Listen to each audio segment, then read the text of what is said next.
E hoje, agora pela manhã, eu gostaria de falar com vocês sobre o Evangelho para a cidade, que é um grande desafio que nós temos. E é muito interessante estar aqui, né, e ver que a igreja de vocês está bem assim, num lugar central da cidade, né, num lugar movimentado da cidade, que nos traz ainda mais a percepção de que somos luz do mundo, sal da terra, em meio à cidade que Deus nos colocou. E que nós temos um papel de proclamar esse evangelho aonde Deus nos colocou. Porém, o ambiente da cidade exige algum conhecimento de nós diferente, que é entendermos a mentalidade das pessoas. Como as pessoas pensam, como as pessoas vivem, como eu posso apresentar Jesus em um contexto urbano. Creio que esse é um dos grandes desafios que os cristãos que moram em grandes cidades têm, e a gente quer falar um pouquinho sobre isso com vocês. Eu gostaria, então, de orar, e aí a gente já começa a exposição, tá bom? Senhor, muito obrigada. Estamos muito felizes e alegres, Senhor, com o coração repleto de gratidão a Ti. Como é bom estarmos aqui juntos, Senhor, podermos louvar o Seu nome, podermos dizer com os nossos lábios quem o Senhor é, podermos entender que somos chamados, vocacionados, meu Deus, como uma geração eleita pelo Senhor, para que através de Cristo Jesus possamos proclamar essa mensagem aonde estivermos, ó Deus. Deus, que essa consciência esteja fortemente no nosso coração e seja confirmada nestes próximos dias que estaremos juntos. Que o Senhor fale ao coração de cada um. Espírito Santo de Deus, que eu possa diminuir para que o Senhor cresça, para que as Tuas palavras gerem frutos nos corações, meu Deus. Nos faça pensar, nos faça ter a mente aberta para o que o Senhor está fazendo e podermos nos ajustar ao Seu plano, à Sua história, que é a história perfeita deste mundo, Senhor. Nós Te louvamos e Te entregamos esse tempo na Tua presença, em nome de Jesus. Amém. Amém. Então, vamos lá falarmos um pouquinho sobre o Evangelho para a cidade. O Evangelho é sempre o mesmo. É a mesma grandiosa verdade, boa notícia que nós lemos nas Escrituras. Mas na hora de nós aplicarmos o Evangelho, nós temos que entender um pouco mais para quem nós estamos falando. E é por isso que a gente vai falar do Evangelho no contexto urbano, no contexto da cidade. E para a gente começar, eu gostaria que você abrisse sua Bíblia. Vai ter também o texto aqui escrito. Eu trouxe para a gente, mas no livro de Jonas, porque quando a gente fala de cidades, de grandes cidades, logo vem o profeta Fujão, o profeta Jonas em mente, porque ele foi chamado para pregar em uma grande cidade. Jonas. Eu vou ler apenas alguns trechos, tá? Nós conhecemos a história. Acho que a grande maioria já deve conhecer a história de Jonas, né?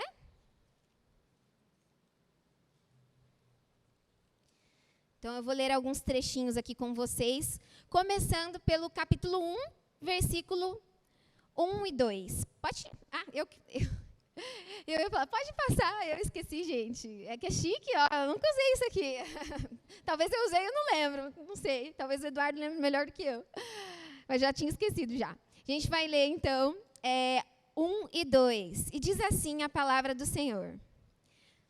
Veio a palavra do Senhor a Jonas, filho de Amitai, dizendo: Dispõe-te, vá à grande cidade de Nínive e clama contra ela, porque a sua malícia subiu até mim.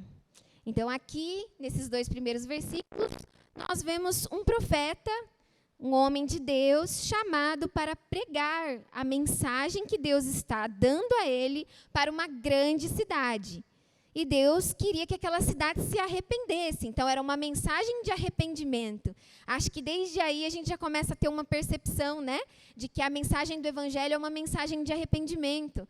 Muitas vezes a gente quer conquistar as pessoas da cidade, negligenciando a palavra de arrependimento e de pecado, falando apenas que vindo para Jesus todos os problemas acabarão, falando apenas que vindo para Jesus toda a prosperidade você terá, né? Como muitas vezes ouvimos, mas a mensagem do Evangelho é sobretudo uma mensagem de arrependimento para a cidade. Uma mensagem de consciência de pecado para a cidade. E é claro que nós falaremos isso em amor, mas nós não podemos esquecer da verdadeira mensagem. Que Cristo, sim, satisfaz a nossa alma. Cristo é a prosperidade verdadeira, mas a mensagem do Evangelho é muito mais profunda. É uma mensagem de transformação espiritual. E aqui Jonas é chamado para pregar para uma grande cidade. E nós conhecemos um pouquinho o contexto e sabemos que para Jonas aquela era uma tarefa muito complicada, porque a cidade que ele estava sendo chamado para pregar era uma cidade que havia ferido o próprio povo de Deus, que seriam os seus familiares. Era uma cidade que já tinha se levantado contra o povo de Deus da época, o povo de Israel, que é a cidade de Nínive. Então, para ele era uma dura vocação, né? Ser chamado para pregar na cidade de Nínive. Mas assim Deus o chamou. E muitas vezes a vocação que Deus nos dá também não é uma vocação fácil. Também não é uma vocação confortável. A vocação de Deus, na verdade, nos tira de um conforto. Porque nós sabemos, principalmente no contexto de cidade, como é difícil falar de Jesus. Como muitas vezes os olhos estão fechados, o coração está fechado, até para a gente começar a falar dessa mensagem. Então, não é uma mensagem confortável, porque é uma mensagem de arrependimento, e não é um chamado confortável, porque é um chamado que te tira do conforto para poder ser luz, sal da terra e pregar a verdade do Senhor. Ser chamado para uma grande cidade é muitas vezes se sentir como Jonas. E a gente sabe que Jonas fugiu desse chamado, porque era um chamado muito difícil, mas não há como fugir dos propósitos de Deus. E muitas vezes nós também nos sentimos como Jonas, no sentido de querer fugir do chamado e vocação que Deus nos deu, de pregar uma mensagem de arrependimento a uma cidade que vive contra os princípios do Senhor, que vive contra a vontade do Senhor. E é um chamado tão difícil que a gente prefere se esconder, né? Está melhor dentro do ventre da baleia, será?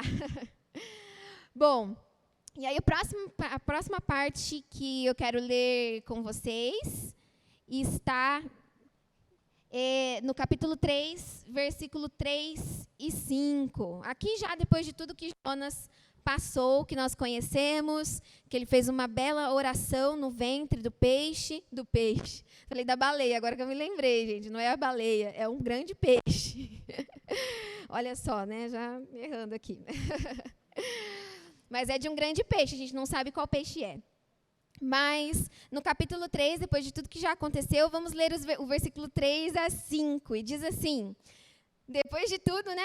Levantou-se, pois, Jonas e foi a Nínive, segundo a palavra do Senhor. Ora, Nínive era cidade muito importante diante de Deus, e de 3 dias para percorrê-la. Começou Jonas a percorrer a cidade, caminho de 1 dia, e pregava, e dizia: ainda 40 dias, e Nínive será subvertida. Os ninivitas creram em Deus e proclamaram um jejum e vestiram-se de panos de saco, desde o maior até o menor.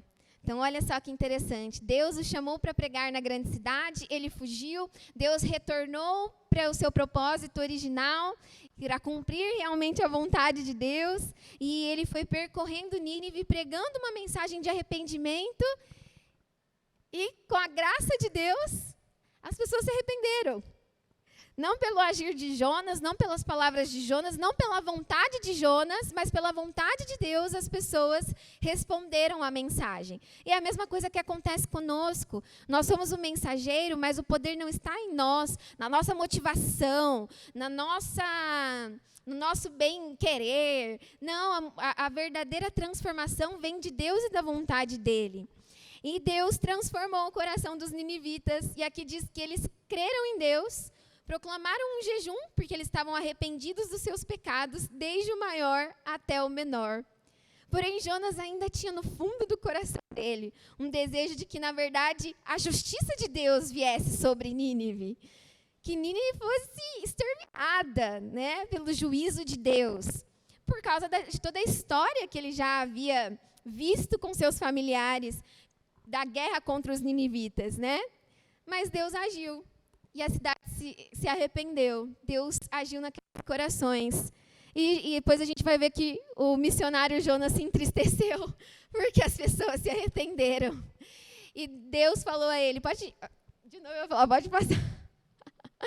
E Deus falou a ele, e não hei de eu ter compaixão da grande cidade de Nínive? Então, depois da lição que Deus deu a Jonas, e eu só estou contando essa história, né? Nós estamos mais aqui para ser um tempo de palestra, mas eu gostaria de trazer essa história bíblica de Jonas, que é tão profunda, né? E que traz tantas coisas preciosas para nós sobre esse nosso chamado de pregar a cidade. E é interessante quando Deus fala a ele, falando assim, e não hei eu de ter compaixão da grande cidade de Nínive? Enquanto Jonas esperava a justiça, a ira, o juízo, o Senhor quis ter compaixão e agiu naquele povo soberanamente. E a gente vê ali no capítulo 4, que ele teve muito mais misericórdia da planta que havia nascido sobre ele, dado sombra a ele, mas que depois morreu, e ele ficou irado porque aquela planta tinha morrido, do que pelo povo, por uma cidade toda que iria perecer. Esse era o coração do missionário Jonas, que é tão parecido muitas vezes com o nosso coração. A gente vê as pessoas agindo contra o Senhor e muitas vezes a gente pensa, Deus, desce fogo do céu e queima essas pessoas pecadoras.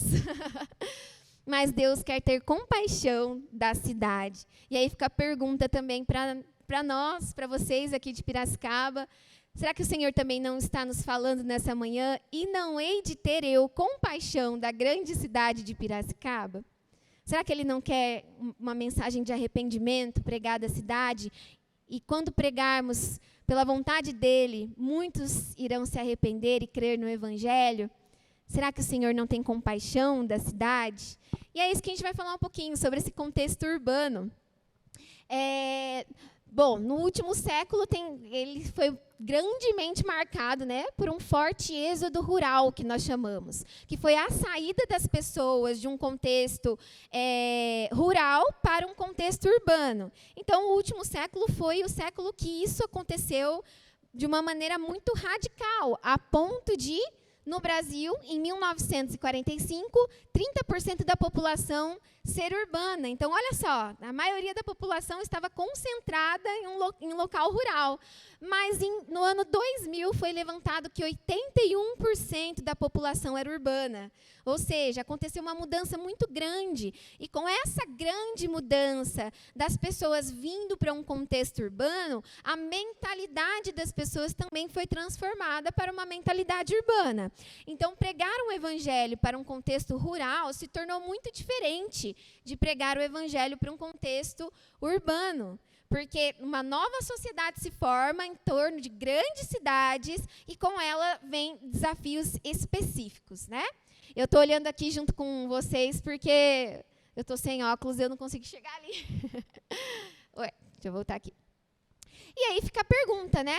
Como que nós, os cristãos, devemos viver na cidade? Quais são os nossos desafios? Talvez a gente nunca parou para pensar nisso. Se nós vivemos em um momento em que há grandes cidades, e essas grandes cidades têm implicações no sentido de ter pontos bons, mas também desafios sociais, físicos e espirituais, como nós devemos nos portar na cidade?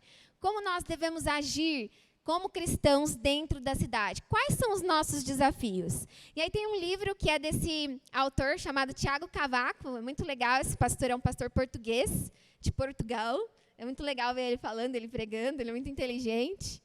E ele faz a seguinte pergunta no livro: será que o fato de sermos urbanos, né, tem sido desculpa para não vivermos uma vida mais completa? E eu achei isso tão interessante, né? Porque com esse êxodo rural, as pessoas criaram um certo saudosismo. Talvez vocês não, mas avós, né, pessoas mais velhas da família têm aquele saudosismo no sentido de, mas a vida boa era a vida do campo. Lá no campo, a gente estava sempre se relacionando, sempre com a família. Lá no campo, a gente não estava nessa correria. A gente tinha tempo para descansar, a gente tinha tempo para curtir a vida. Lá no campo, a gente comia do pé das frutas mesmo. Né? Vocês não sabem nem de onde vem o leite, né? Os avós falam, né? Vocês acham que o leite é criado na indústria, né? Da vaca. Bom mesmo é tomar o leite da vaca. Então, esse sentimento de saudosismo é muito forte no coração de quem passou por essa transição. Então, não muito nos nossos corações. Porém, nós, sabendo que existe um outro tipo de vida, que é a vida do campo, muitas vezes a gente dá desculpa de sermos da cidade para não vivermos uma vida tão completa como nós poderíamos viver. Se eu tivesse um outro tipo de vida, eu não viveria nessa correria, eu teria mais tempo para a família, eu teria mais tempo para a igreja, eu teria mais tempo de descanso, porque Deus ensina que é preciso descansar, mas não, eu sou urbana, eu estou na cidade, eu preciso viver dentro dessa correria grandiosa, sem tempo para nada, né? Relacionamentos, talvez os mais antigos tenham relacionamentos profundos, mas eu não consigo, porque a gente vive na cidade.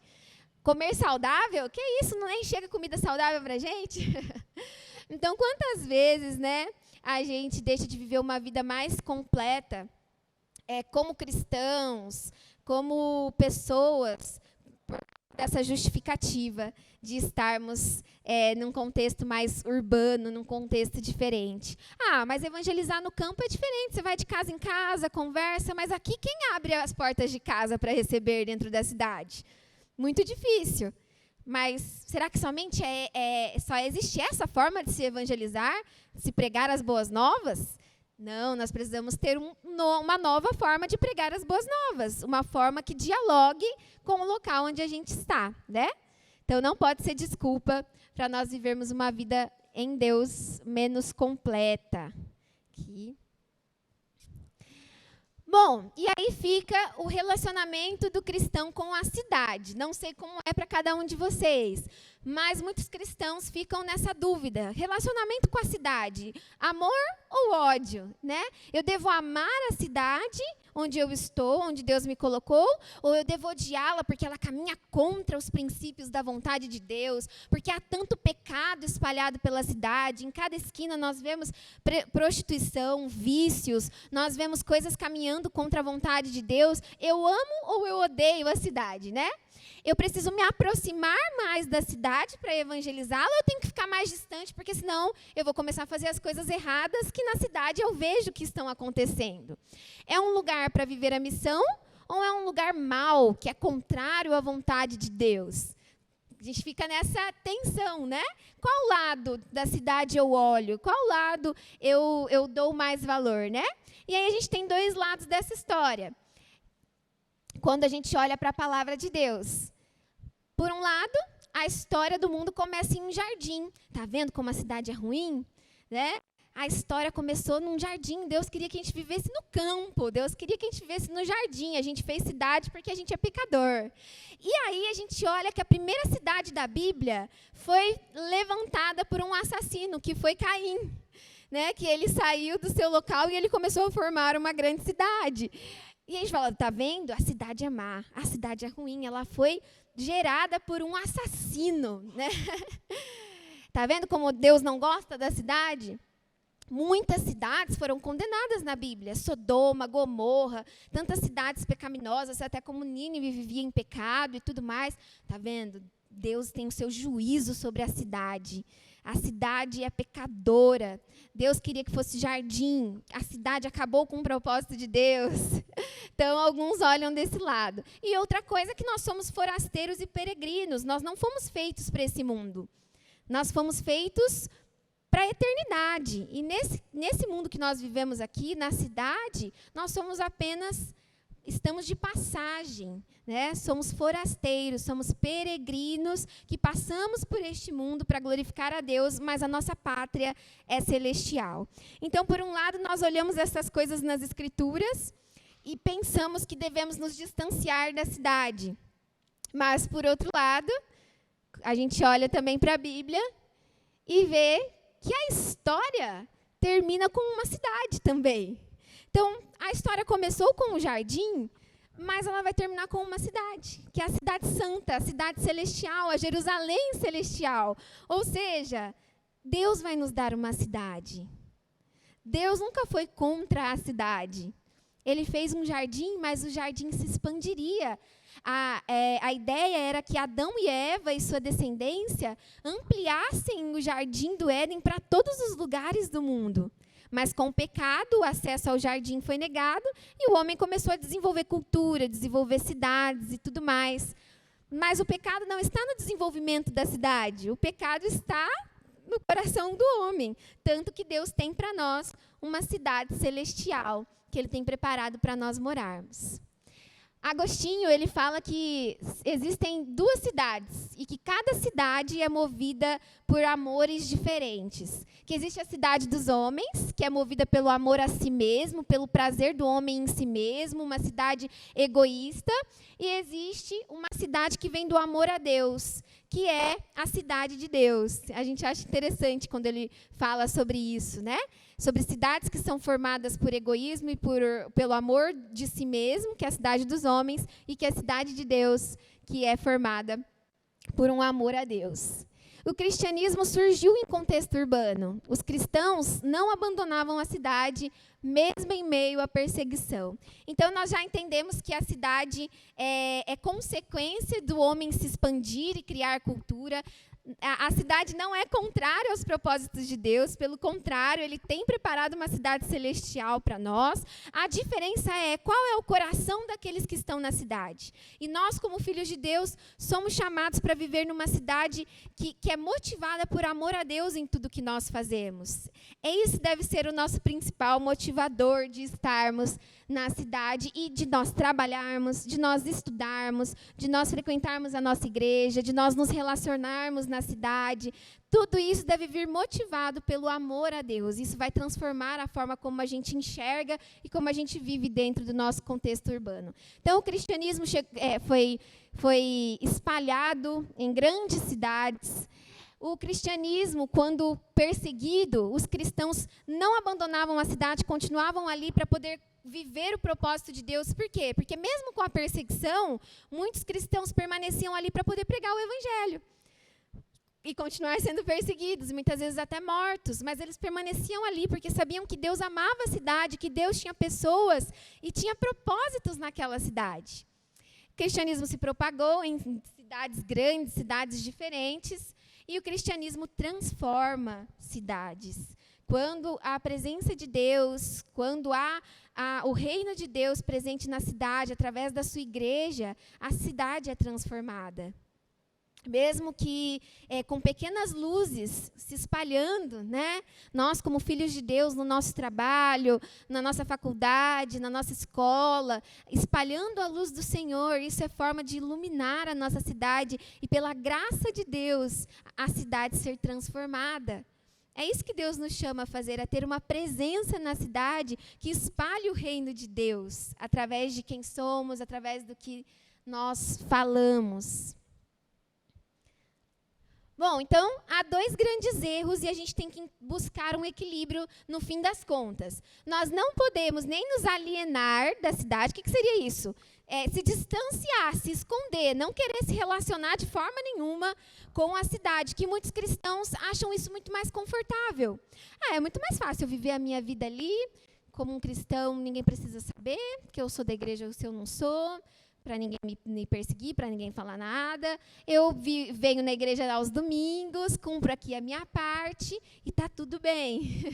E eu não preciso me envolver com a cidade, se preocupar com questões sociais da cidade, se preocupar como as pessoas estão vivendo lá fora, porque a minha salvação está garantida e é isso que importa. Essa é uma visão errada. E muitos cristãos vivem com essa visão, uma visão de distanciamento, de alienação da cidade. Nós vamos desfrutar das delícias de Deus aqui dentro da igreja. E a cidade está nas mãos de Satanás, né? Então, não posso fazer nada. Por exemplo, cristãos que não se alegram em contribuir para a cidade. Cristãos que não conseguem enxergar que a profissão dele, que os estudos dele, que a presença dele em várias áreas da cidade são para a glória de Deus, são ações transformadoras e que é uma vocação de Deus. Então, a gente pode falar de vocação no sentido mais estrito, que é o sentido dos dons que o Espírito dá para nós servirmos a nossa igreja, mas nós também podemos falar de vocação num sentido amplo. A sua profissão contribui para a sua cidade, que contribui para a sociedade e que glorifica a Deus. É uma missão que Deus te deu. Se você é um professor, se você é um médico, se você uma dona de casa, a sua profissão, aquilo que você está exercendo, glorifica a Deus e contribui para a cidade. E muitas vezes a gente divide a nossa vida, né? Isso é secular, isso é sagrado. Sagrado é as questões da igreja, secular é tudo que eu faço lá fora. Não, para o homem espiritual, todas as coisas são espirituais. Então, trabalhar é para a glória de Deus. Limpar as nossas casas é para a glória de Deus. Estudar é para a glória de Deus, é conhecer mais a respeito da criação de Deus. E Deus nos chama para ser cristãos presentes na sociedade.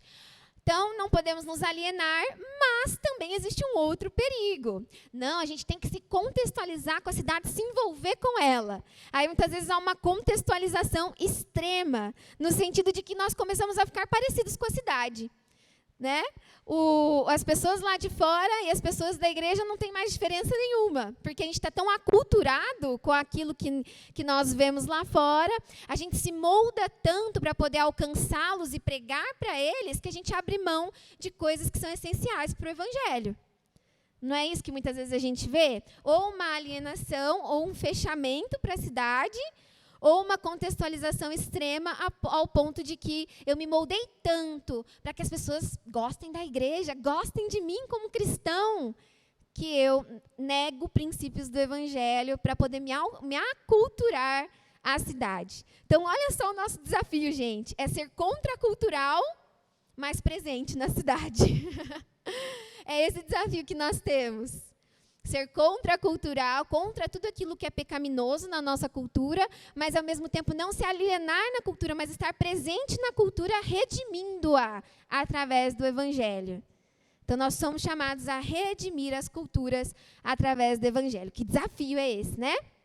Mais uma vez, o Tiago Cavaco, ele diz assim: a minha proposta é dizer que a fé abre caminhos em becos sem saída. Isso porque a fé não finge um mundo que já não existe, nem propõe um regresso ao que já foi.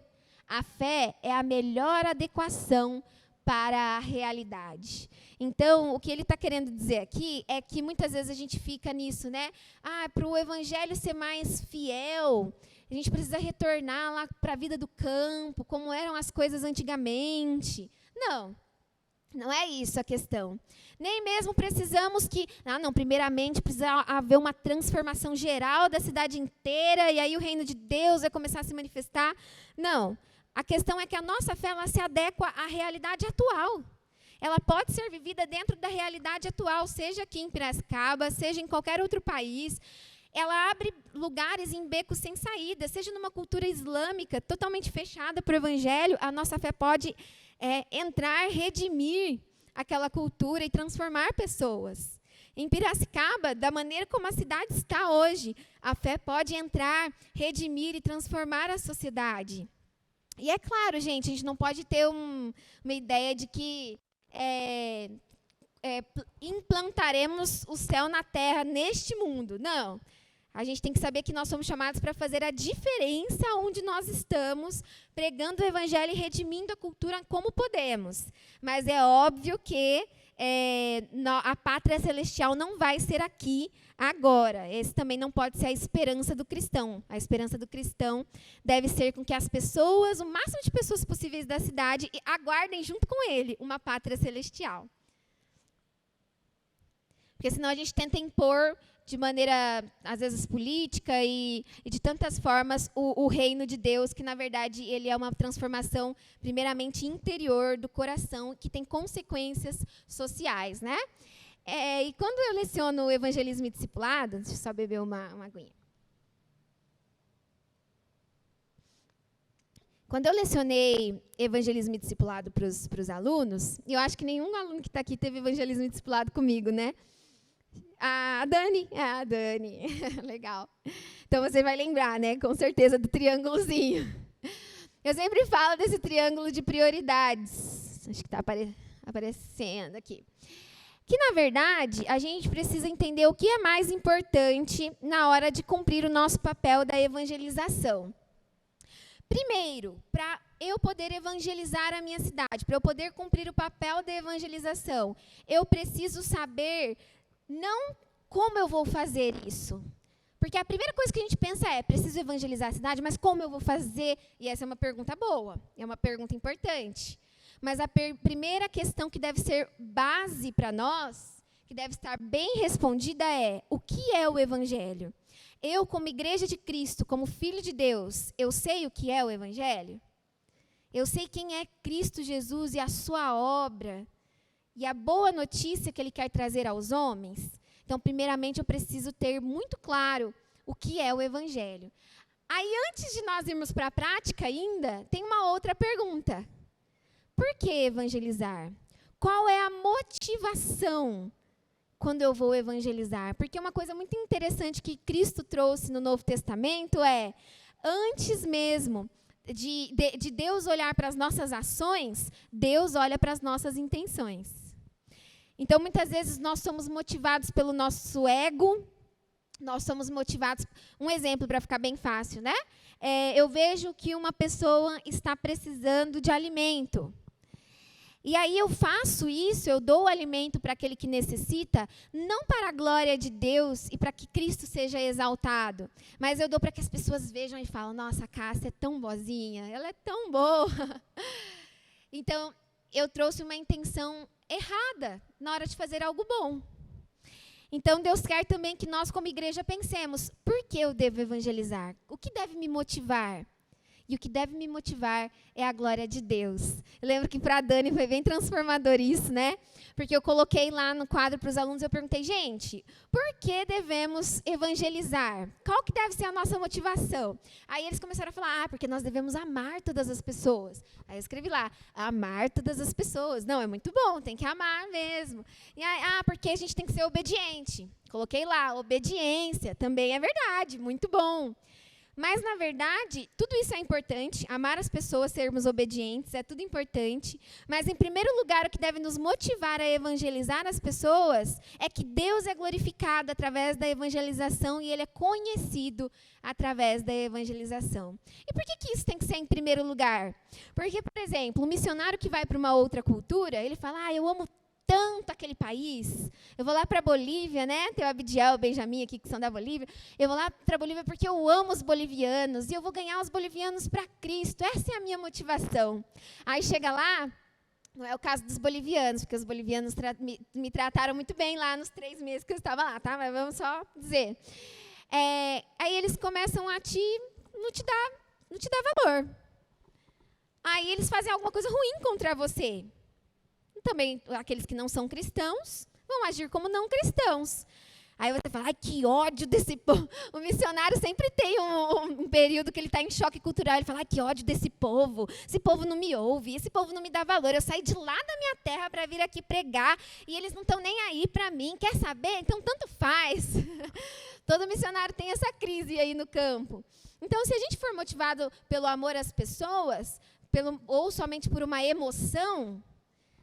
na hora que vira o problema, na hora que ninguém aceitar Jesus, na hora que ninguém nos ouvir, a gente vai falar, eu vou embora, eu vou desistir.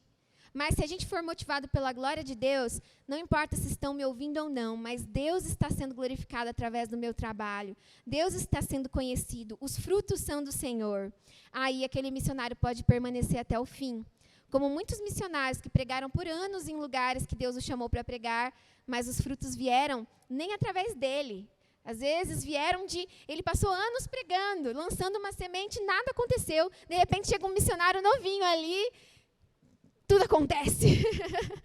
Mas foi o outro missionário que plantou. Então, por que eu estou dizendo isso? Porque a nossa motivação precisa estar em Deus, porque Deus é estável. Deus não é inconstante como nós, como as nossas emoções. Então, nós devemos ser motivados pela glória de Deus, sim pelo amor às pessoas, sim pela obediência, mas, em primeiro lugar, a gente deve amar tanto a glória de Deus, mais do que amar aos homens.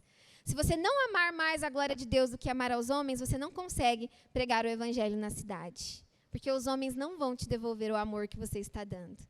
Eles podem te devolver injúrias e tantas outras coisas. Mas se você ama mais a glória de Deus, você continua o trabalho de Deus. Então, Jonas, por exemplo, por que ele fugiu de Nínive? Ele não amava o povo de Nínive. Ele não amava. Mas por que ele cumpriu o que Deus chamou? porque ele entendeu que era necessário ser obediente, que a glória de Deus precisava ser manifestada naquele lugar, mas ele não amava o povo de Nínive. Ele teve que ser ensinado a amar, como Deus amava. E é isso que Deus faz também em nós, né? Aí aqui, ó, tem mais explicadinho que o que é o evangelho deve ser nossa base e nosso fundamento. E isso precisa estar sempre muito claro nos nossos corações. Até a gente teve uma aula inaugural do curso de missões lá, e a professora falou uma coisa que eu achei muito interessante, vamos ver se eu vou lembrar. Que antes de você ser porta-voz do reino de Deus, você precisa ser um súdito do reino de Deus. Então, não adianta nada você querer ser um porta-voz do reino se antes você não for submisso a esse reino. Então, nós precisamos saber o que é o evangelho para podermos pregá-lo verdadeiramente, né? Nossa motivação, por que evangelizar? E aí sim, quando tudo isso estiver bem estabelecido no nosso coração, aí nós vamos para como evangelizar. Quais as formas, quais os métodos que a gente pode utilizar para evangelizar? Até a Ellen vai falar mais tarde para a gente sobre a parte prática da evangelização. Mas é só para a gente entender que há, sim, prioridades na hora da evangelização. Bom, então vamos falar um pouquinho sobre como é a mentalidade da cidade, né? Qual que é a mentalidade daquelas pessoas que a gente faz parte, na verdade. Muitas vezes é a nossa própria mentalidade também, que precisa ainda ser redimida por Cristo, né? Mas a cosmovisão da cidade, que é a forma de enxergar o mundo, a gente chama de uma cosmovisão pós-moderna, poderíamos dizer assim. Mas eu vou explicar melhor aqui nesses próximos momentos, né? Primeiro, o que é cosmovisão? Possivelmente vocês já ouviram essa palavra, uma palavra que tem sido muito falada, mas eu vou falar de uma maneira bem geral, que cosmovisão é a visão de mundo, é a forma pelo qual você interpreta todas as coisas ao seu redor. Um exemplo, o atentado às Torres Gêmeas, lá de 2001, né? 2001. O atentado às Torres Gêmeas. Qual que é a visão de um ocidental, de uma pessoa que mora no Ocidente como nós? Uma coisa horrível. Né? Um atentado terrível, triste, muitas pessoas morreram, algo muito triste. Qual que é a visão para uma pessoa do Talibã? Para uma pessoa oriental que é de um islamismo mais radical? Nossa, que maravilha, está fazendo justiça na terra. A pessoa que se matou, a pessoa que estava, o jovem que estava pilotando aquele avião, aquele helicóptero, que entregou a sua vida para que outras pessoas morressem, para que idólatras morressem, como eles pensam, ela recebeu diretamente o céu, na cosmovisão de um muçulmano. Então, para ele, nossa, que heróico, que ato corajoso. E o que faz uma mesma situação ser enxergada de formas diferentes? A cosmovisão, a visão de mundo, que é totalmente diferente. Então, eu tenho uma cosmovisão, e o oriental tem uma outra cosmovisão. Num sentido mais específico, todo mundo tem uma cosmovisão diferente. Mas também existe uma cosmovisão geral, que é da nossa sociedade no geral, né? Bom, para nós, a gente chama de cosmovisão, porque a gente quer falar difícil, né? Mas para os hebreus, na Bíblia, essa palavra que a gente chama, tão bonita cosmovisão, eles têm sistematizado no termo chamado coração. A essência do homem, o coração, onde há o amor a Deus ou o ódio a Deus. É a base central de tudo que nós somos, das nossas motivações. É a forma que nós interpretamos o mundo. Então, o hebreu, ele não tinha o coração como uma questão, um órgão sentimental, como a gente hoje, né? Nossa, marido, eu te amo de todo o meu coração. Por quê? Porque o coração está muito ligado ao sentimento para nós, e é verdade. Mas, não é só um exemplo, é verdade. Mas, para os hebreus, o coração era onde carregava não só nossas emoções, mas a nossa vontade, o nosso intelecto, tudo estava centralizado no coração. Então, é a ideia de cosmovisão também. Então, são todos os nossos pressupostos quanto às questões essenciais da vida, nós carregamos nas nossas cosmovisões. E, então, a cidade tem uma cosmovisão. Qual que é a cosmovisão no geral das cidades hoje? A gente chama de uma cosmovisão pós-moderna, que é posterior àquela cosmovisão moderna que veio séculos atrás. Então, nós tínhamos a Idade Média, depois houve um rompimento, que é o Iluminismo. Não dá tempo da gente entrar, né, específico nisso, mas depois você pode pesquisar também. E aí começou um novo tipo de característica da sociedade, que é a sociedade moderna, e recentemente temos uma cosmovisão pós-moderna. É um tema sobre debate ainda, né, que alguns chamam de pós-modernidade, outros chamam de outro nome, mas no geral, a gente pode chamar assim de pós-modernidade. O início da pós-modernidade é incerto. Cada autor vai falar algo diferente. Quando que começou a pós-modernidade? Cada um vai falar um momento diferente da história. Mas, no geral, a pós-modernidade veio quando a modernidade fracassou. Porque a modernidade confiava muito na racionalidade. Nós somos racionais, nós não precisamos de ninguém para pensar, nós não precisamos de igreja, nós não precisamos de um livro sagrado para dizer como a gente tem que pensar, porque a gente pensa por nós mesmos. E se todo mundo pensar por si mesmo, a gente vai alcançar a paz e a harmonia. Aí, o que aconteceu? Grandes avanços científicos e tudo mais, mas daí, o que o homem usou toda a sabedoria, toda a inteligência e racionalidade dele para quê? Para fazer uma bomba atômica, para criar armas. E aí veio as guerras, Primeira e Segunda Guerra Mundial. E isso trouxe a certeza, né, para o homem de que o projeto moderno tinha fracassado. Ou seja, o homem usou toda a racionalidade dele para o mal. Alguma coisa deu errado. Então, eu não posso mais confiar na racionalidade. Ela não é suficiente para trazer paz e harmonia para a sociedade. Então, não tem mais uma verdade só. Tem muitas coisas que aconteceram nesse meio tempo, né? Mas para que a gente vai impor a verdade sobre o outro? Para gerar guerras? Para que a gente vai impor o nosso pensar racional sobre o outro? Então, é melhor nós entendermos que cada um tem a sua verdade, a verdade é subjetiva, ninguém impõe nada para ninguém, e a lei é o respeito, né? A visão do outro. Não é assim que você muitas vezes pensa? A gente se pega muitas vezes pensando assim, mesmo sendo cristãos. Cada um tem a sua verdade e está tudo bem, e é sobre isso. Fui bem blogueira agora, né? Bom, aí a gente vê algumas características do nosso tempo. O duro de eu beber uma vez água, que eu vou querer beber água várias vezes. Se eu não beber nada, aí eu nem vou lembrar. Mas se eu beber uma vez, toda hora eu vou lembrar. Mas, enfim, uma primeira característica que a gente pode dizer, então, da pós-modernidade. Por que eu estou falando isso, gente? Para vocês entenderem a mentalidade das pessoas de Piracicaba, assim como são das pessoas de Sorocaba, das pessoas de São Paulo. É uma cosmovisão pós-moderna que paira sobre o nosso país, sobre outros países do Ocidente, para a gente ter uma ideia de como lidar com isso. E, muitas vezes, nesse processo, a gente percebe que é a nossa visão também. Porque a gente está influenciado, logicamente, pelo mundo onde a gente está, né? E é até bom para a gente perceber a diferença de uma cosmovisão cristã. Então, o que está em azul é a visão cristã sobre esse ponto. E o que está em preto é a visão pós-moderna. Então, vamos lá. Primeira coisa, característica, relativização da verdade. Toda verdade é só uma questão de interpretação. Então, não tem problema, porque cada um tem uma forma de interpretar diferente e a verdade é relativa a cada um. Então, ela é subjetiva. Eu tenho a minha verdade, a Ellen tem a verdade dela, a Charlene tem a verdade dela, né? Então, a verdade é relativa e cada uma dessa verdade é verdade para aquela pessoa de uma maneira plena e total, né? É a forma como ela interpreta o mundo. Mas no cristianismo, não. No cristianismo, a verdade ela é absoluta, porque ela tem um Criador absoluto que a definiu.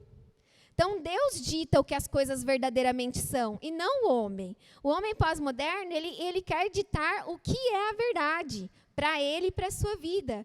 Mas Deus é o definidor de toda a verdade, né?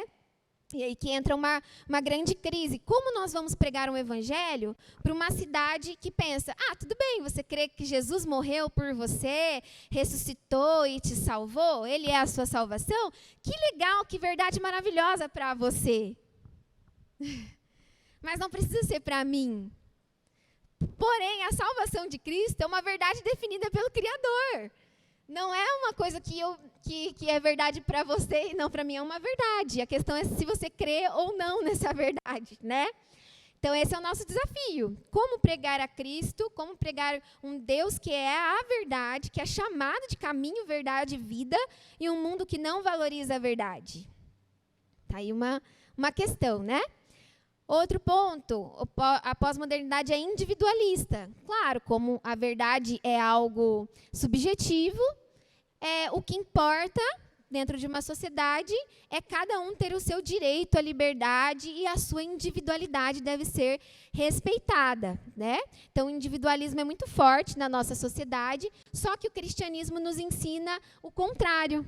Não o individualismo. É claro que todas as individualidades são vistas por Deus, foram criadas por Deus, mas Deus nos chama com as nossas individualidades a viver em comunhão, amor verdadeiro ao próximo e serviço.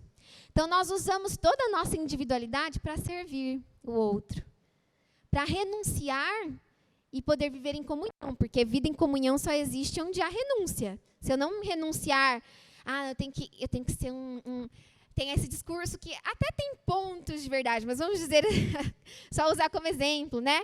Quando a pessoa vai casar. Tem pontos de verdade, tá? Mas eu tenho que ser uma pessoa completa, a outra pessoa uma pessoa completa, para a gente se unir e transbordar. Eu não posso negar nada de mim e nem ele dele. Né? Porque se a gente renunciar a uma coisa de nós, a gente está... Como assim? Não existe amor verdadeiro onde o outro tem que deixar de ser algo que ele é. Então, assim, existe um ponto que a gente poderia falar de verdade, mas o que eu quero que a gente perceba existe essa ideia de que o amor próprio é antes de todas as coisas. Mas a questão que a Bíblia nos ensina nós já temos amor próprio. Temos tanto que somos egoístas. Temos tanto que muitas vezes nos achamos superiores ou inferiores, só que a inferioridade é uma forma de amor próprio também. Você é tão importante para você que você só pensa em você e do quanto você queria ser no padrão que você acha que você teria que ser. Deu para entender? Muito confuso. Mas nós já nos amamos. Por isso que ele fala amar o próximo como a você mesmo, porque já se pressupõe que você se ama, né? Porque o pecado faz isso, nós amamos até demais, nós queremos até demais o nosso conforto, né? E muitas pessoas hoje têm se casado com essa mentalidade de que não posso renunciar a nada. A pessoa que me aceite e ponto, né? Mas não, na verdade, somos chamados a renunciar pelo outro, pelos nossos irmãos na igreja, muitas vezes renunciar ao nosso conforto, renunciar coisas dentro do nosso coração para servir melhor, para se relacionar, né? Então, é essa a ideia. E aí a gente tem que pregar para seres também individualistas. Aí eu coloquei um combo de coisas maravilhosas aqui, né, nessa próxima. Narcisismo, que são pessoas que pensam somente em si mesmas, né? Por que se chama narcisismo? Porque tem um mito de que Narciso, né, um mito grego, ele se olhou, ele não podia se ver em nenhum espelho, mas ele se olhou nas águas do rio, ele viu a si mesmo e se apaixonou perdidamente. E ele morreu por causa desse amor gigante aí por si mesmo. Então, a gente chama de narcisista a pessoa que só pensa nela, que é apaixonada por si mesmo. Então, a gente tem muito narcisismo no nosso tempo, né? Hedonismo, busca por prazer. Hedonismo significa busca por prazer. O que mais importa na minha vida é eu ser feliz e ter prazer e alegria. A vida se resume a isso, né? Eu acho bem legal que tem um pastor chamado John Piper, que ele propõe um hedonismo cristão, né? O que é o hedonismo cristão? Sim, a vida é uma busca por prazer, mas por prazer em Deus. Realmente a vida é uma busca por alegria, mas por alegria em Deus, né? E é realmente isso. Mas o mundo busca prazer por prazer. E prazer inconsequente, né? Nós vimos até a questão, nos entristecemos, né, pela questão do aborto na Colômbia, né, de 24 semanas. A gente tem amigo que nasceu com 24 semanas. Sobreviveu e tudo mais. A gente ficou triste por isso. Por quê? Porque o mundo quer ter prazer livremente, mas não quer ter consequências do prazer. Se você quer viver uma vida de prazer pleno e sem restrições, você tem que entender que há consequências de uma vida de prazer pleno e sem restrições. mas as consequências as pessoas não querem viver, né? E consumismo, muitas pessoas encontram sentido nos bens de consumo. Então, eu só sou feliz se eu tiver tal marca de roupa, eu só sou feliz se eu tiver condições de ter tal coisa, o celular da época. É isso que me traz tranquilidade, é isso que me traz uma sensação de conforto e bem-estar no mundo. É ser um consumidor. E isso vem para a igreja, né? Ah, por que eu vou para a igreja? Porque a igreja tem que me agradar, é a mentalidade do consumidor, né? Por que eu escolho tal restaurante e não outro? Porque ali me atendem bem, me servem bem, tudo que eu quero, eles me trazem. Por quê? Porque eu estou pagando para isso. E aí essa mentalidade de consumidor vem para dentro da igreja e a pessoa pensa, eu pago o dízimo, que é o meu pagamento, né? Para quê? Para que as pessoas me sirvam com uma boa palavra, com um bom louvor, porque, aliás, eu estou pagando, estou consumindo. A partir do momento que não me agradar muito, que tiver uma igreja melhor, que eu consuma melhor, aí eu mudo. É a mentalidade de consumidor, sendo que essa não é a mentalidade do reino. Você está aqui na igreja para servir o outro e para tornar este lugar um lugar que glorifica a Deus, um lugar agradável, um lugar que vão crescer e melhorar juntos, para construir um lugar, né? E servir nas necessidades, e não para que aqui te sirva. Ao mesmo tempo que, claro, os irmãos vão te servir, você vai servir os irmãos, né? E o dízimo é óbvio que é uma questão de gratidão, né? As ofertas são gratidão a Deus e não um pagamento, né? Pelo servir que eu estou recebendo. Bom, ao contrário, a visão cristã prega uma humildade, sermos verdadeiramente humildes, sermos satisfeitos em Cristo e sermos simples, buscarmos uma simplicidade de vida. Não significa que você não pode ter nada que é bom, mas que você deve fazer isso com sabedoria, né? Então, a visão cristã vai na contramão. Então, nós vamos pregar o evangelho, somos chamados, como Jonas, a pregar o evangelho a pessoas hedonistas, narcisistas e consumistas. E individualistas. Eu não estou querendo entristecer ninguém, não, né? Todo mundo vai sair daqui e vai correr para a barriga do peixe. Eu vou me esconder. Não, é só para a gente ter consciência e para a gente começar a orar e pensar, Deus, quais as estratégias para falar para pessoas que têm essa mentalidade? Onde eu posso começar? Qual é o meu ponto de contato com essas pessoas, tá? Então, é só para a gente entender. Indefinição de identidade. Então, a cosmovisão pós-moderna não tem uma visão de identidade bem construída, né? As identidades são indefinidas. Ao contrário do cristianismo, que eu sei a minha identidade. Eu sou criado por Deus, eu sou pecadora e sou perdoada. Sou criada, pecadora e perdoada. Essa é a minha identidade. Eu sou filha de Deus. Eu tenho uma identidade firme. Eu fui criada como mulher, como filha de Deus, para servir e glorificá-lo. É uma identidade que já nasce construída, né, em nós. Por quê? Porque ela é definida por quem me criou. Quanto mais eu conheço aquele que me criou, mais eu conheço sobre mim. Mas neste mundo, você não tem identidade, né? Bom, eu acho muito interessante uma coisa que eu ouvi em sala de aula de um professor meu, que falava assim, que Deus, ele fala e as coisas são. Então, Deus define as coisas pelo falar, né? Mas nós, aceitando a proposta da serpente, que a serpente falou assim, olha, se você comer desse fruto, você vai ser como Deus. A gente quer ser como Deus. Essa é a proposta do pecado. Eu quero ser como Deus. Eu quero definir quem eu sou. Então, não é um criador que me define. Eu sou aquele que me define. Por quê? Porque eu estou querendo me equiparar a Deus. Então, o que o homem faz? Ele olha para si mesmo e, por causa do pecado, não consegue reconhecer quem ele é, nem na sua identidade mais básica, que homem ou mulher. E aí ele olha e fala, não, eu estou vendo uma mulher. Mas, como o pecado nos faz pensar que somos como Deus, que Deus fala e as coisas são, o que o homem faz? Ele olha, eu olho no espelho, eu sou uma mulher, mas eu falo, não, eu não sou. A minha palavra diz que eu sou homem. Então, eu quero que a minha palavra gere vida, assim como a palavra de Deus gera as coisas. Deus fala e as coisas são, mas nós queremos também que a gente fale e as coisas sejam. Mas a gente não consegue, porque Deus é quem gera todas as coisas. Isso é uma situação, claro, que é bem complexa, né? Seria até um outro assunto bem maior, mas a questão é que o nosso mundo é confuso na questão de identidade, isso é tão triste, né? Tão complicado de se ver, de se viver. Bom, também temos uma centralidade da afetividade. O que é mais importante para o homem hoje é a afetividade, são os sentimentos, são as emoções. No mundo moderno, era a racionalidade, em primeiro lugar. Mas agora, neste mundo pós-moderno, é a afetividade. Os afetos estão sempre em primeiro lugar e é o que move a pessoa. E muitas vezes a gente também é assim nas igrejas, né? Ah, não, Deus só me ama se eu sentir que Ele me ama. Deus só está comigo se eu sentir. Não é porque a Bíblia diz, mas é se eu sentir. Se eu não sentir, não está acontecendo, né?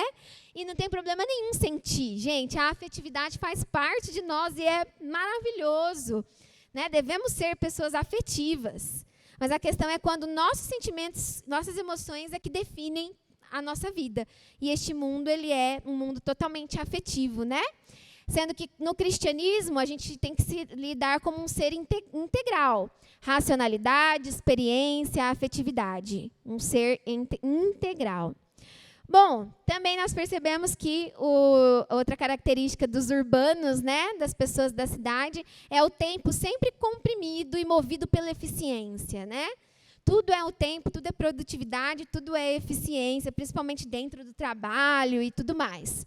Porém, a Bíblia nos ensina a afirmar nossa existência não no que a gente faz, mas em quem nós somos. Então, a Bíblia dá prioridade para o ser, até mesmo do que o fazer. E aí a gente vive nesse tempo sempre apertado, corrido, tendo como prioridade a produtividade. Então, por isso que as pessoas não têm tempo de conversar sobre o cristianismo. Porque o tempo é dinheiro, porque o tempo é comprimido. Um dia não cabe nas 24 horas. Então, como que ele vai parar e ouvir alguém falando do evangelho com ele e tal, gastando tempo para explicar quem Jesus é? E aí é por isso que realmente precisa de nós termos bons métodos para pregar o evangelho nesse mundo, né? Para a gente entender qual que é o momento certo. Quando eu posso falar com essa pessoa e poder, com a graça de Deus, conquistar os corações, né? Para Cristo. Há também, como característica, uma superexposição da vida. Tem um filósofo que é o Bauman, né? Talvez vocês já ouviram falar, que ele fala sobre a modernidade líquida, o amor líquido, tudo é líquido, né?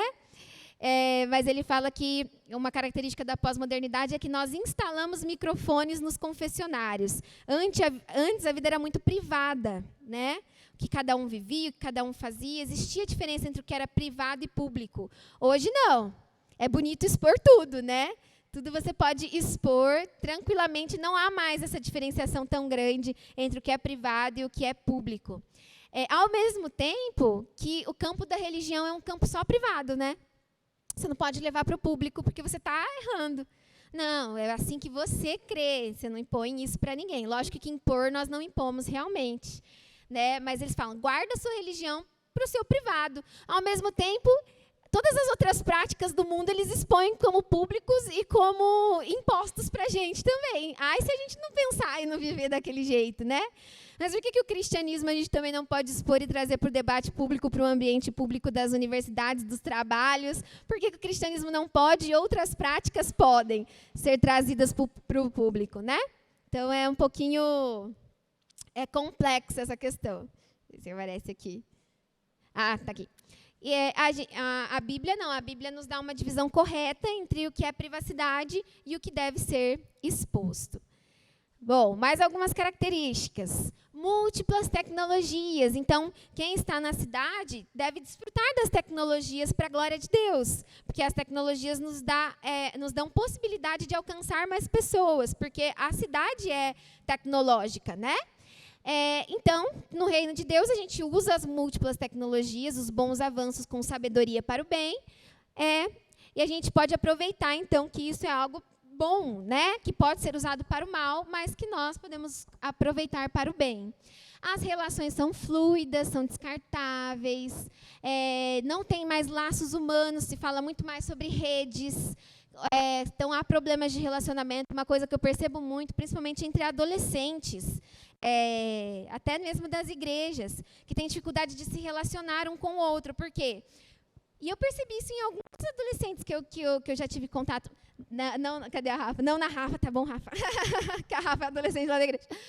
Mas, tipo assim, na internet, com as pessoas da internet, conversam muito, tem um relacionamento, e brinca, e não sei o que, não sei o que, não sei o que. Pessoalmente, não consegue se relacionar com ninguém, tem muita dificuldade de falar. Assim, eu entendo timidez, não estou dizendo de personalidade. Personalidade é algo também dado por Deus.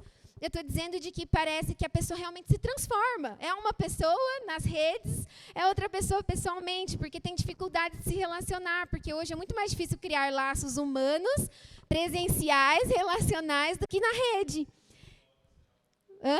Isso, a ideia é que o virtual tem se tornado mais real para a pessoa do que o real mesmo em si.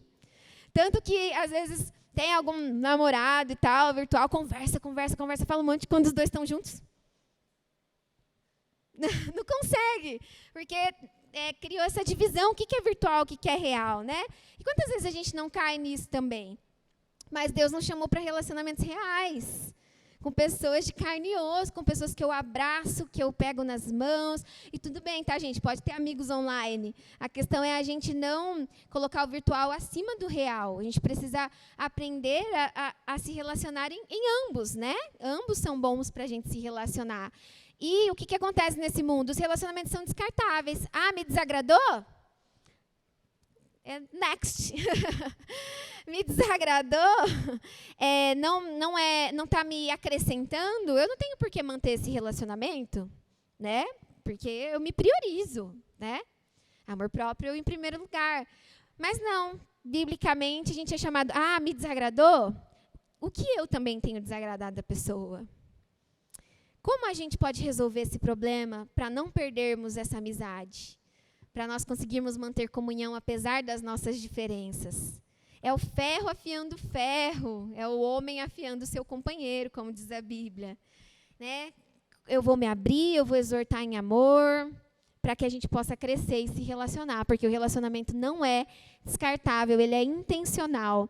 Não espere ninguém chegar até você, se relacione com as pessoas, crie relacionamentos intencionais, principalmente com pessoas que são diferentes de você, que é uma forma de você crescer. A Bíblia diz que o amor tudo crê, tudo sofre, tudo espera, tudo suporta. E, por fim, as últimas características, secularização e pluralismo religioso, que é a questão de que... O que é a secularização, né? É a questão da religião ficar na esfera privada e o mundo ser considerado como neutro. Ninguém pode impor nenhum tipo de religião a ninguém, né? Porque o mundo é secular, ele é neutro com relação à religião. Mas, na verdade, o secularismo é uma religião, porque ela tem um Deus, mesmo que o Deus seja o próprio homem, mas ela professa um Deus, né? E um pluralismo, existe diversidade de religiões, e até aí faz parte da existência humana, uma diversidade de religiões. Mas, ao mesmo tempo que a gente não pode impor uma à outra, devemos ter, sim, liberdade de expressar e pregar, né, sobre essa religião.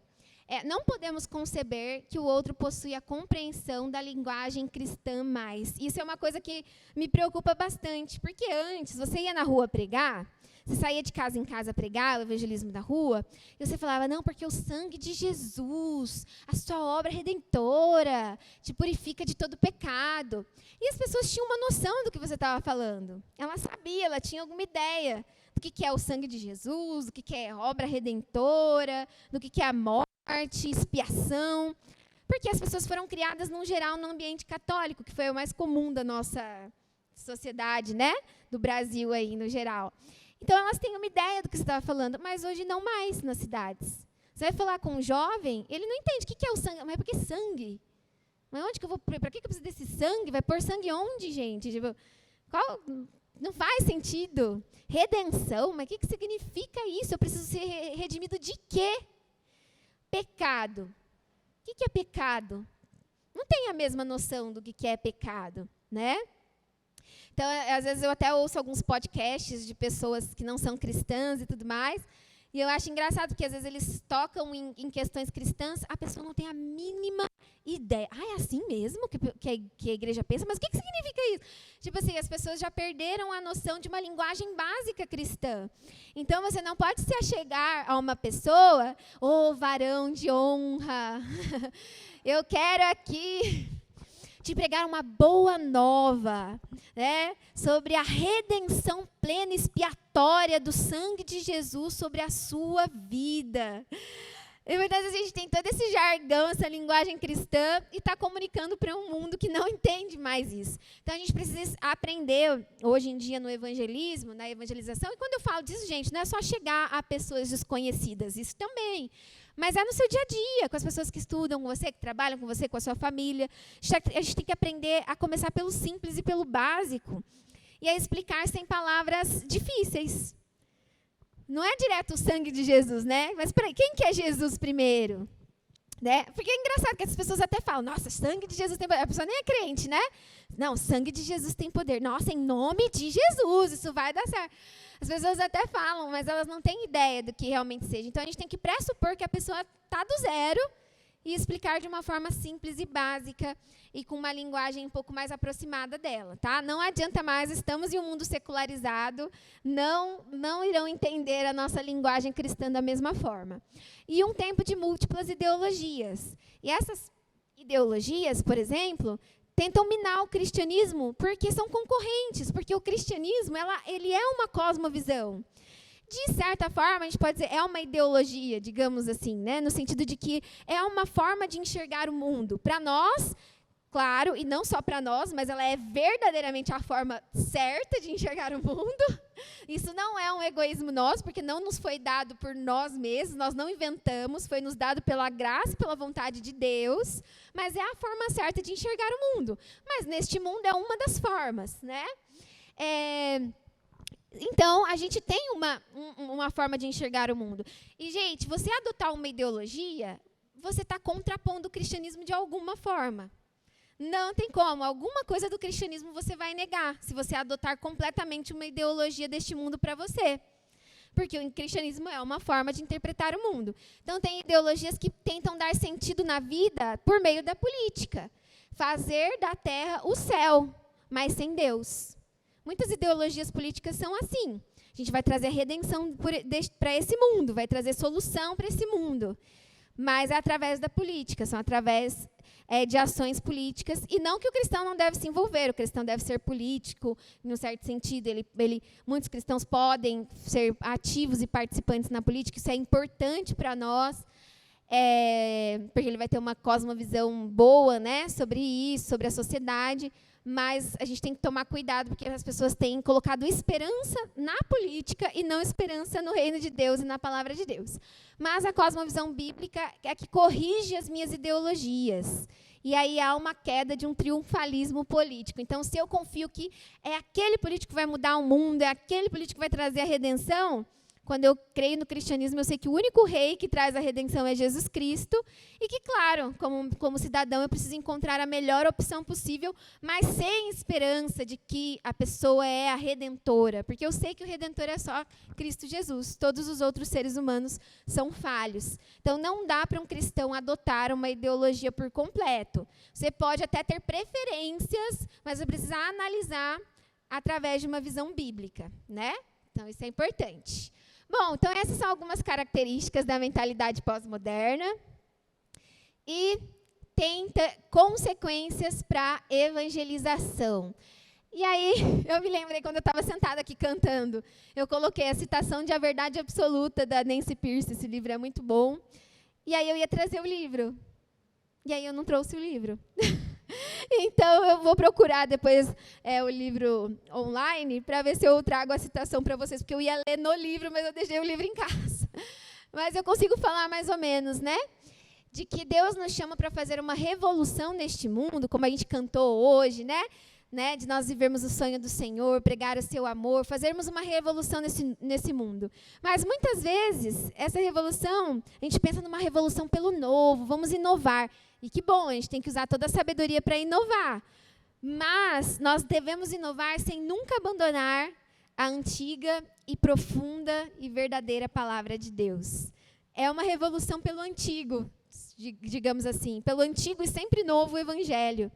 Essa é a revolução que Deus nos chama para fazer nesse mundo, né?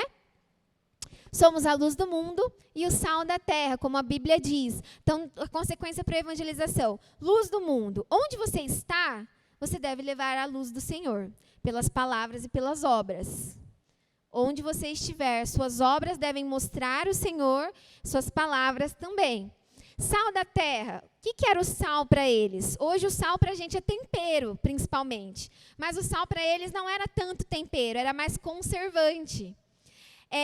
Por quê? Porque eles não tinham geladeira, não tinham congelador.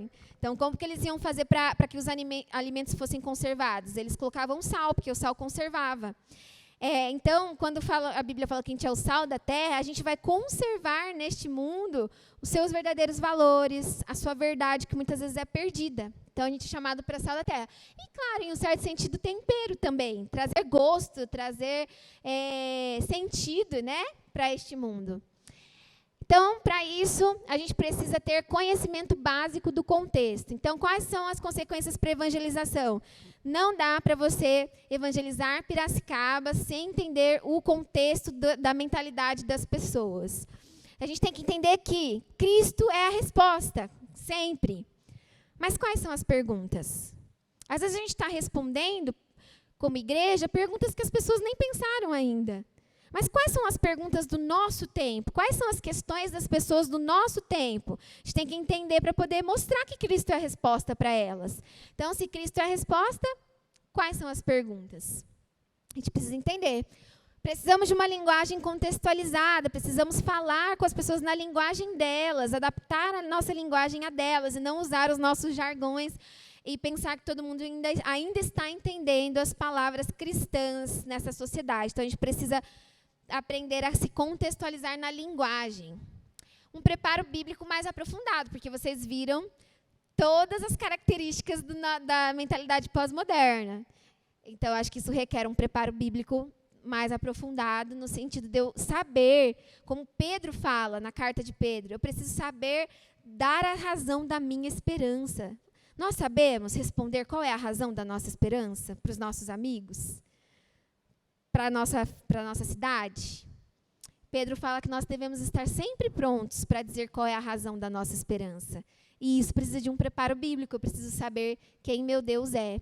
Precisamos também de relacionamentos saudáveis. Gente, a partir do momento que esse mundo vê que nós somos um, que nós vivemos em comunhão, em alegria, isso vai refletir Deus para eles. Então, nós precisamos de relacionamentos saudáveis para que as pessoas, quando vierem também até nós, não só nós formos a Ele, mas nós seremos também aqueles que atrairão para nós. E quando elas serem atraídas, elas vão ver mais do Senhor, porque nós vivemos relacionamentos saudáveis, é o que falta neste mundo. Então, a gente deve ter essa ênfase em termos de relacionamentos saudáveis e uma ênfase na igreja local. Porque esse é o lugar onde a pessoa vai receber amor, vai receber palavra, vai receber comunhão. Então, nós devemos estar presentes e servindo a nossa igreja local nesse tempo. Porque assim a gente vai juntos para fora do mundo e também nós vamos atrair pessoas para nós, quando nós vivermos um cristianismo verdadeiro nas nossas igrejas locais. Uma frasezinha aqui do Keller, depois eu vou falar alguns livros para vocês também que são legais, que falam sobre isso. Ele fala que o evangelho contextualizado, né, adaptado à linguagem do nosso tempo, é marcado por clareza e por poder de atração. E mesmo assim, desafia a autossuficiência do pecador e o chama ao arrependimento. Ele se adapta à cultura e faz contato com a cultura, ao mesmo tempo que desafia e confronta a cultura. Olha o nosso desafio. Se adaptar à cultura, ter contato com a cultura, mas desafiá-la e confrontá-la. Se não conseguirmos nos adaptar à cultura, ou se deixarmos de desafiá-la, caso a subestimemos ou a superestimemos, nossos ministérios serão infrutíferos, porque não fomos capazes de fazer uma boa contextualização. É o que eu falei, nem alienação e nem contextualização extrema. Ronaldo Lidório fala que, devido a uma abordagem missionária impositiva, frequentemente encontramos templos de cimento para culturas de barro, pianos de cauda para povos de tambores, terno e gravata para os que usam túnica e turbante, sermões lineares para pensamentos cíclicos, sapatos engraxados para pés descalços. O que ele está falando? Às vezes a gente tem uma concepção tão fechada de como é o evangelho, como ele se dá na cultura, que a gente quer impor a nossa cultura onde nós vamos. Isso é mais um contexto transcultural, mas também é interessante para a gente pensar, né? Por exemplo, a gente vai para um local onde o pensamento é cíclico, ou seja, onde a ênfase é oral, através de histórias que as pessoas contam, como, por exemplo, o sertão nordestino é assim, lá nos sertões mesmo. É uma mentalidade mais histórica. Aí a gente vai pregar lá, a gente quer pregar a mesma coisa que a gente prega aqui, que é um sermão ponto por ponto, bem bonitinho, uma mentalidade bem sistemática. Ó, gente, esse ponto tem racionalidade com esse ponto, porque é uma lógica que... E não é a mesma lógica, né, que eles possuem. A mesma coisa, tem culturas, por exemplo, africanas, em que as pessoas louvam a Deus com tambores, louvam a Deus com danças, com alegria. Aí, quando a gente vê que um brasileiro foi lá plantar uma igreja, está todo mundo de terno, assim, quietinho e tal. Por quê? Porque muitas vezes a gente acha que o evangelho é a nossa cultura. E o evangelho não é a nossa cultura. O evangelho, ele entra em cada cultura e a transforma, mas as ênfases culturais são respeitadas, né? Esse é um assunto longo, mas só para a gente pensar um pouquinho.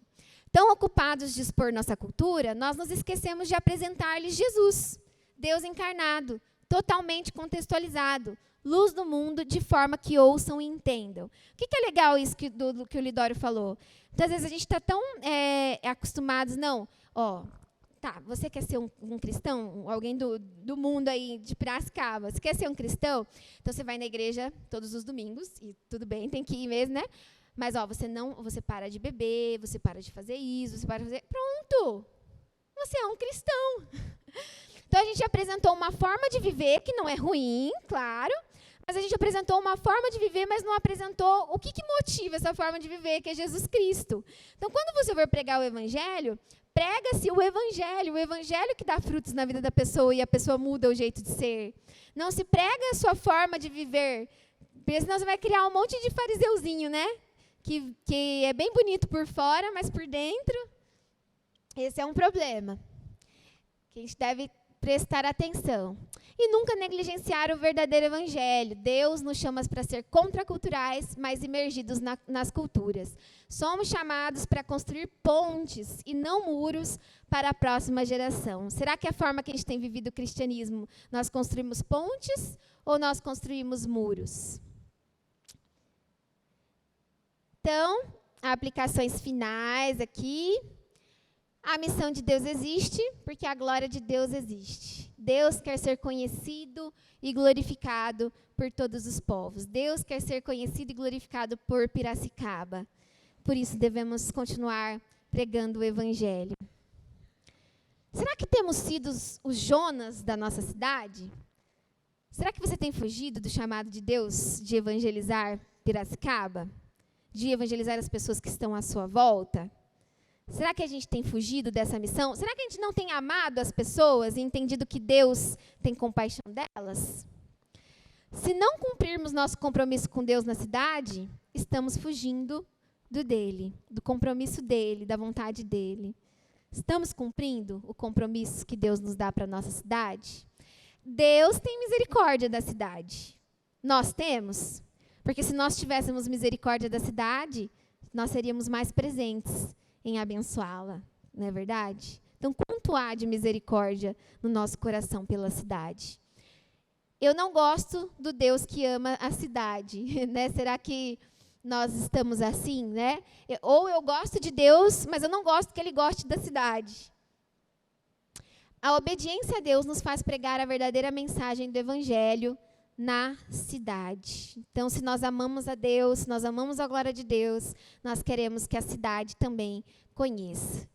E não hei de ter eu compaixão da cidade de Piracicaba, né, diz o Senhor. E o seu povo, Senhor, e nós, como seu povo, nós também temos compaixão? Deus pergunta para mim, com relação a Sorocaba, que eu moro em Sorocaba. E não hei de ter eu compaixão da cidade de Sorocaba? Será que eu tenho também a mesma compaixão que Deus tem por onde eu estou? E o pessoal que está morando aí em Araçariguama? E não hei de ter eu compaixão da cidade de Araçariguama? Né? A Dani, lá de Diadema. Deus não tem compaixão de Diadema? Tem a Evelyn, né? Que é de Pirapora, do Bom Jesus. Será que Deus tem compaixão de Pirapora, do Bom Jesus? Será que Deus tem compaixão da aldeia Caioa, né? Tem o Goldo e a Charlene vieram de lá. Da Bahia, das meninas da Bahia. Do Abdiel e Benjamin que vieram da Bolívia, de Sucre, La Paz. Será que Deus não tem compaixão de Sucre, de La Paz? Será que nós temos também, né? Algumas recomendações e bibliografias que me ajudaram a construir pensamento. Algumas eu já li completa, outras eu li trechos, né? Só para a gente, nossa, ela leu tudo isso e tal. Não, a gente estuda, né? Algumas coisas ainda não pude ler por completo, mas muitas delas sim. A Morte da Razão, do Francis Schaeffer, fala muito sobre essa mentalidade da cidade e fala isso através de obras artísticas. Ele vai mostrando quanto a arte mostra sobre o pensamento da cidade, do povo. Isso é muito interessante. A Verdade, do Carson, é um livro para indicação. A Verdade Absoluta, Nancy Pierce. Esse livro, acho que está escrito errado o nome dela. Acho que falta um Y no final. Esse livro é um clássico, assim, muito bom, que faz a gente refletir também sobre esse tempo que nós estamos vivendo. Fé na Cidade, do Tiago Cavaco, fala justamente sobre esse tema de ter fé na cidade. Como viveremos, Francis Schaeffer, como nós vamos viver dentro do mundo pós-moderno. Fé na Era do Ceticismo, do Timothy Keller, que foi aquele trecho que eu li para vocês. Introdução à Cosmovisão Cristã. Esse eu sei que os alunos já leram, né? A maioria aí, ou vai ler. Michael Gorin e Craig Bartolomeu. Esse livro é muito bom, gente. É uma introdução à cosmovisão cristã, mas é uma introdução que você facilmente pode ler, compreender, e é tudo dentro da narrativa bíblica. Todo Mundo Pensa, Você Também, que é do Václav Gomes, é um livro muito bom. Timothy Keller, eu assisti esse vídeo, eu achei muito legal também o que o cristianismo pode oferecer à sociedade no século XXI. O Tim Keller é o máximo, né? Ele é um autor top, né? Se você quer pensar sobre contexto ocidental e a fé cristã, vai nele que dá certo. E também, até recomendo para vocês uma pregação que me fez pensar muitas coisas, até mesmo sobre Jonas e tudo mais, que é o Jonas, o missionário, que é o Jonas Madureira. Ele tem uma pregação chamada Deus é Urbano. Então, é bem legal, porque ele é pastor na cidade de São Paulo, né? Que mega cidade, né? Então, ele vai falar sobre isso também e tem uns insights aí muito legais. Então, são algumas recomendações, algumas bibliografias para vocês, como a gente está mais nesse contexto de palestra. E eu espero que, de alguma forma, esse tempo tenha feito que vocês refletissem um pouco sobre a mentalidade da cidade, o que nós, como cristãos, temos que lidar, qual é o nosso chamado, para que não sejamos Jonas fujões, mas que enfrentemos aí o nosso chamado tendo compaixão da cidade, como Deus também tem. Tá bom? Vamos orar, então, agradecer a Deus.